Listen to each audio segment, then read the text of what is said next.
How many calories did Jazzy burn per hour? So assuming this is constant, yes it is, right? You can find the unit rate. Well, take any of these. You can do it simply like that. Okay, well, this is x and this is y. You can find the constant proportionality, which is y over x. So let's pick the easiest one, the first point. So it's 460 over 2, and it's 230. What's the units here? So that's your constant proportionality. So notice that this is times 230 times 230 times 230 times 230 times 230. You could have also done 460 calories over 2 hours and find the unit rate that way.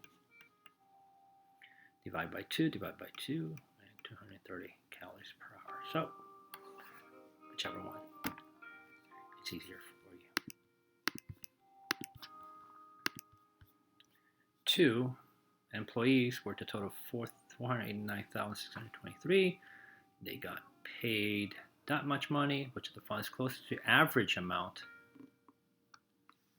paid per hour of work. Well, 13,709,444 divided by 489,623. Sorry, that's a comma per hour. So 1 hour.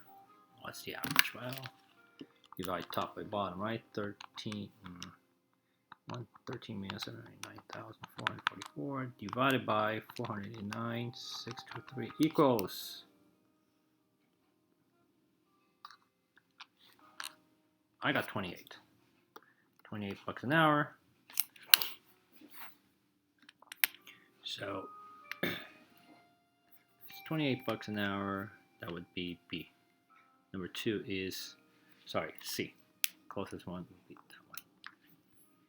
Okay. 3. Which set of data does not show a constant rate of change? So which of these tables does not? Well, does not. Let's just look that way. It's times 12, check, times 12, check, times 12, check, so this is constant.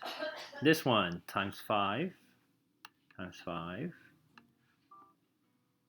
and that's check is 18 times 5, 90. No, it is not times 5, so that doesn't work. 2 times 40, that checks. 4 times 40 is 160, 60 times 40, so this is also okay. This one is not okay. And then D, what number are we on? 3D times 5, well, D is also, what is that we want? Does not. Which set of it does not? So, I'm sorry, this one works. What am I doing? 18 times 5 is 40, carry 1, 90, carry 4 is 90, so this one is checked. So A works, B works, C works, right? It's all the same. And then D, let's see if it's constant. Well, times 5. This is definitely not times 5. 12, well, I don't even know what the number is. 20 divided by 6 is times 3.33. And then 25 divided by 12. So we get 2.08. So not constant. So D is the one we're looking for. The only one that doesn't show a constant.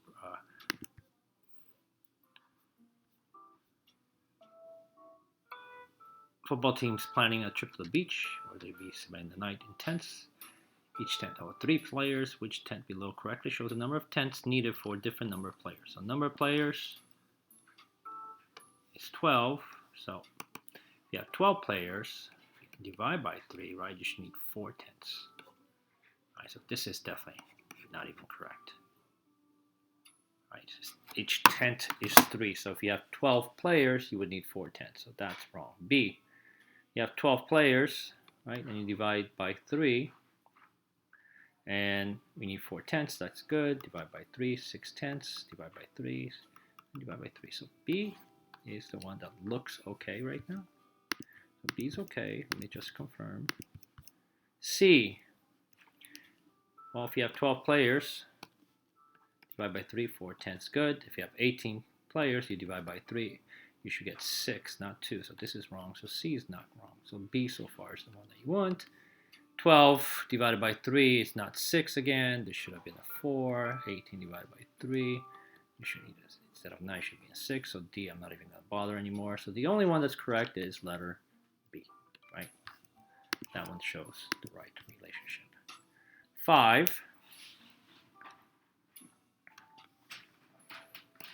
You need 3 quarts of soda and 2.5 quarts of fruit juice. How many quarts of soda will you need to make 100 quarts of the juice? All right, so 3 quarts of soda and 2.5 quarts of fruit juice. With that, you're going to make 5.5 cups of fruit punch. So if you mix that, you get fruit punch. And how much fruit punch did you just make? 5.5 glasses. On the other side, he's asking you, what happens when you have 100 quarts of the punch, of the fruit punch? How much of the fruit juice do you need? And how much of the soda do you need? So you're looking for that multiplier, right? It's going to be the same. Well, divide 100 by 5.5.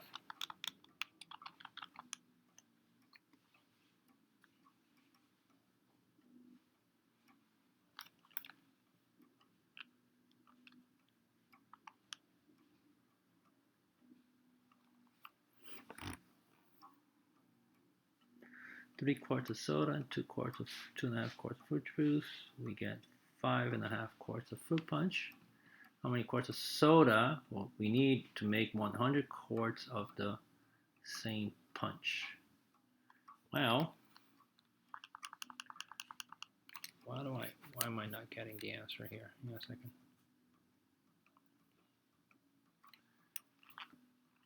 Estimate? If I divide 100 by 5.5, I get 18.18. Repeat it.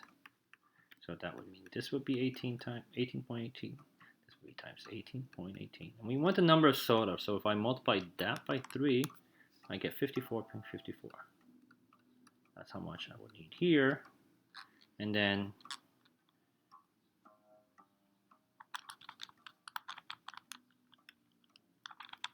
I would need 45.45 over here, right? And those two together gives me 100 quarts of juice. But it says how many quarts of soda would I need? Well, it's 54.54. I'm not too keen on this answer. I don't know why they have 60.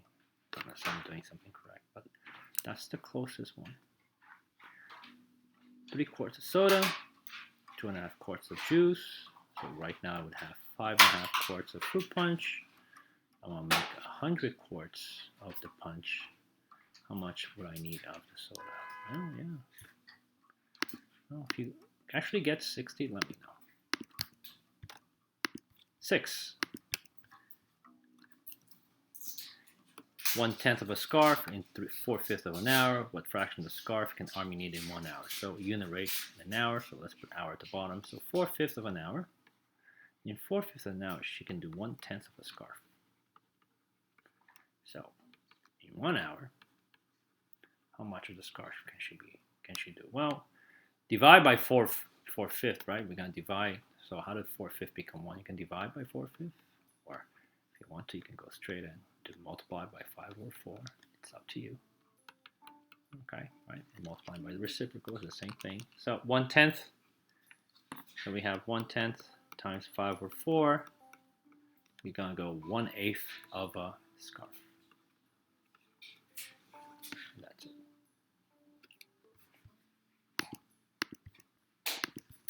7. Jamie used 5.5 tablespoons of lemonade mix to make 2 quarts of lemonade. At this rate, what is the total number of tablespoons of lemonade mix that Jamie will use to make 3 quarts of lemonade? Okay. A second. So use 5.5 tablespoons of lemon to make 2 quarts of lemonade. All right, so that's what I have. So if we make 3 quarts of lemonade, how many tablespoons. So this is what we want. So we can cross multiply, right? Cross multiply these two, and cross multiply these two. So 5.5 times 3 is 16.5. So we get 2x equals 16.5. And divide by 2 on both sides. And 16.5 divided by 2 is 8 1/4. So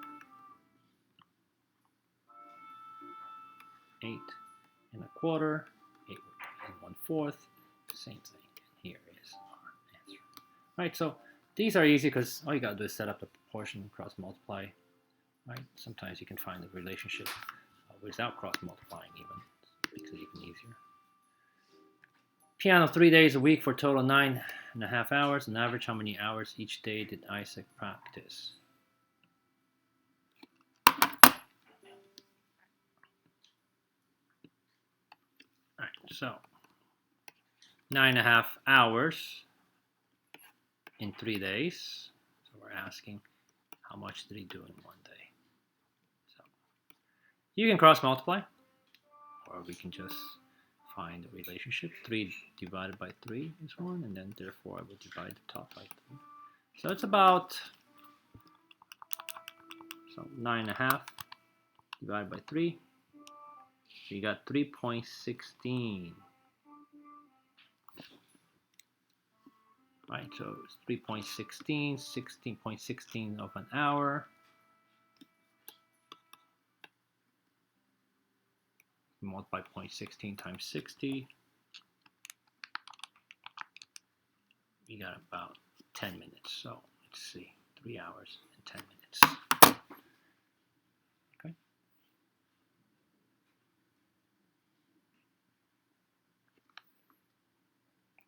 Right, because the answer here is, so you get, if you divide 9.5 divided by 3, you get 3.16. But this is not 3 hours and 16 minutes, it's 3 hours and 0.16 of an hour. So to find out what 0.16 of an hour is, or I multiply 0.16 times 60, and I actually got 9 and change, so very close to 10 minutes. So it's 3 hours and about 10 minutes. So that's why C is your answer. 9,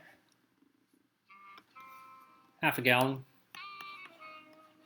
for 1/6 of a wall. If you want to do the whole wall, one complete wall, how many gallons do you need? Cross multiply if you want.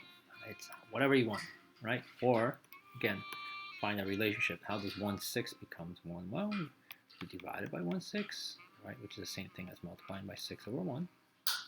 So if I pick whichever one you want, you're using a calculator, right? So 1/6 divided by 1/6 is 1, and therefore I'm going to divide the top by 1/6, which is the same thing as multiplying by 6/1. So whichever one you do, you get the same answer, which is 3. So to be more precise, 3 gallons. Okay. 10. The athletic director of a school will distribute the money from a budget to fall sports, winter sports, spring sports, and the ratio 4:3 to 2. So the ratio 4:3 to 2. So for every $4 the fall sports gets, the winter sport gets 3, and the spring sport gets 2. So that's the ratio of spring. Right? And we can write a total here. For a total of $7.90. So if you have $9, 4 will go to the fall, 3 will go to the winter, and 2 will go to the spring. But what happens when there's 180,000? How much would go to the spring sports? How much will go to the winter sports? How much will go to the fall sports?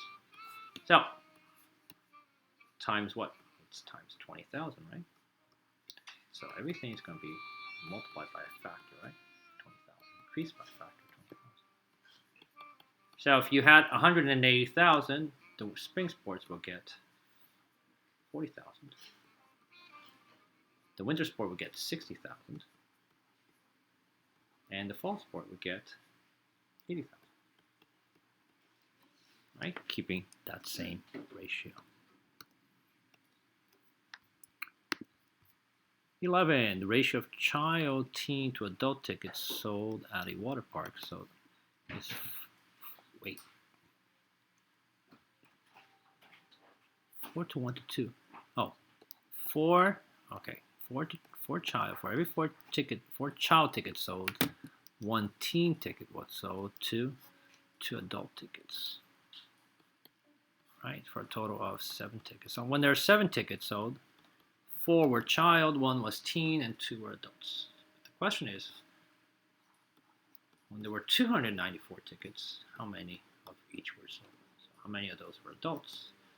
How many of those were teens? And how many of those were child tickets? Well, can you find that factor? So let's divide 294 divided by 7. It's times 42. So times 42, times 42, times 42. So here we get 84. Here we get 42. And here we would get 168. Does it add up to 294? 10, 14, carry 1? Yes, it does. So, how many tickets? Child tickets were sold? 168. There you go.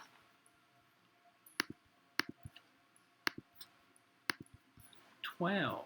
Where's 12? Here the graph below represents the cost of gun packs as a unit rate of $2 for every. So yeah. So $2 right here is your unit rate. X is 1 and Y is 2, right? So 1 pack, and this is the dollar amount. Represented using a table and an equation. Okay, so I see. So the equation, well, let's do the table first. I can create a table, XY table. 1 pack of gum, $2, right? It's right here. 2 pack of gums, $4.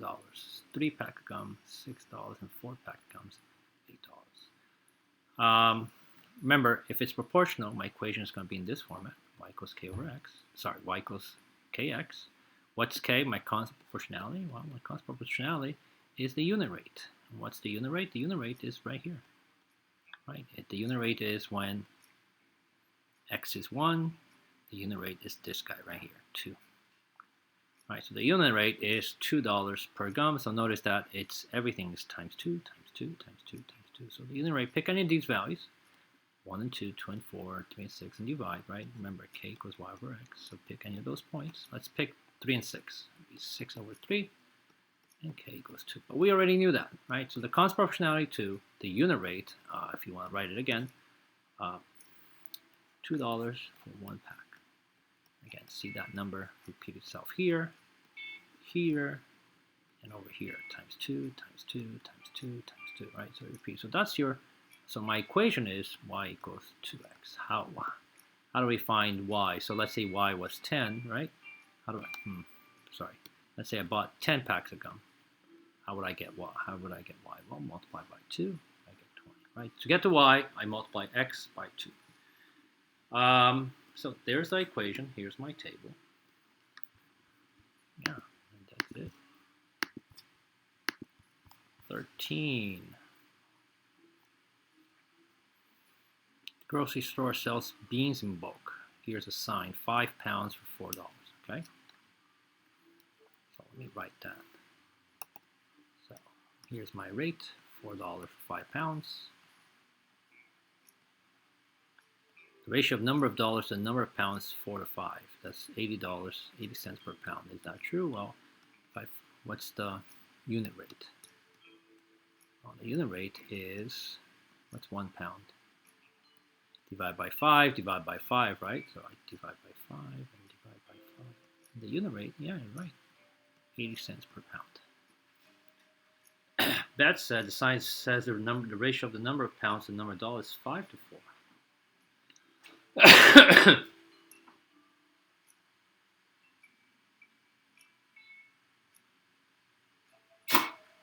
So Beth is writing, she's finding the unit rate in terms of $1, whereas Alberta is finding the unit rate in terms of per pound. So if you go the other way and you write 5 pounds for $4, well, let's find the unit rate in terms of per dollar. So for $1, by 4 divided by 4. 5 divided by 4 is 1.25. So I can get $1. I can 1.25 pounds for 125 pounds. I get 1.25 pounds for $1. They're both correct. All right, they're both correct. Claude needs 2 1/4 pounds of bean to make soup. How much money will he need?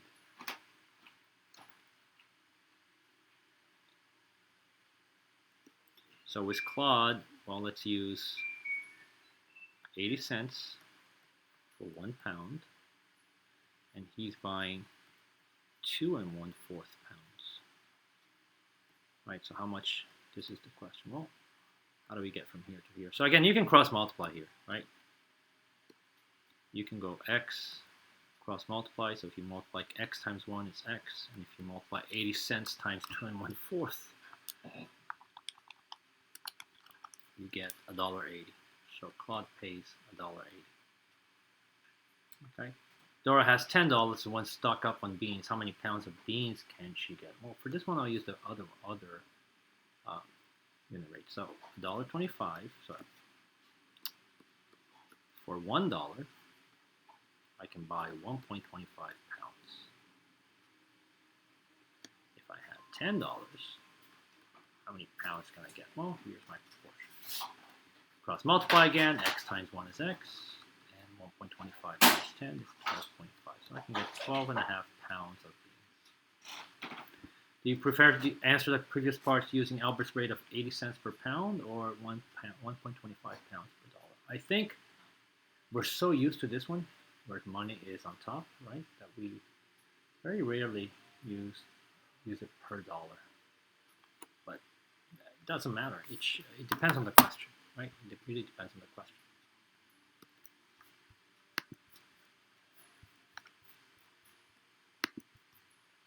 $14. The graph below shows how much Connor earns each week. Pattern continues. How much will Connor have earned after his 11th week? Well, so let's create a table. X and Y, where X represents the weeks and Y represents the money. So I know that in 1 week he earns 50.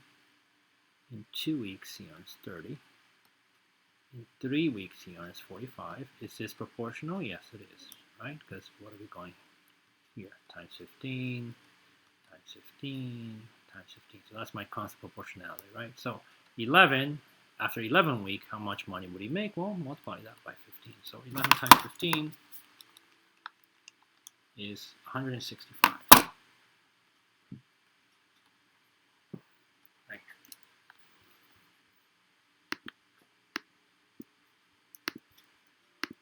Is there more? There is.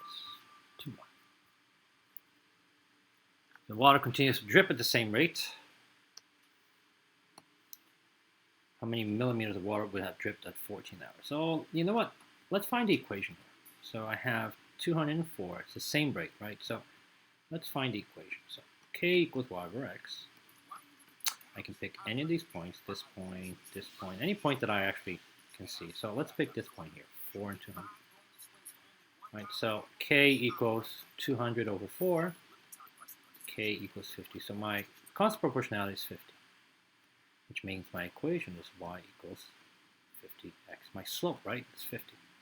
50 times x. So now if you look at a table, here's x and y, 4, 200, 8, 400, and we have 12 and 600. So what are we multiplying the 4 to get to 200? Times 50, times 50, times 50. So everything's times 50, right?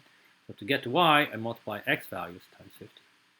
But the question is, after 14 hours, well, that's easy, right? So y equals, after 14 hours, 50 times x is the hours. So 15 times 50, times 14. So y would be 700. So when it's x is 14, y would be 700. 16, now going to look, not looks proportional, it is proportional. So kilometers and miles, which of the following is closer to a number of miles that's equivalent to 4 kilometers? 4 kilometers, and notice that I can't tell what the point is, right? So they're asking us It's 4 comma what? Right, so you can create a table. Let's create a table. So x and y, so x is the kilometers, so I'll put km here, and then there's a point that I can be sure of. Yeah, where's my glasses? Okay, this one looks right on top of the intersection. So when x is 8, y is 5. Is there another point?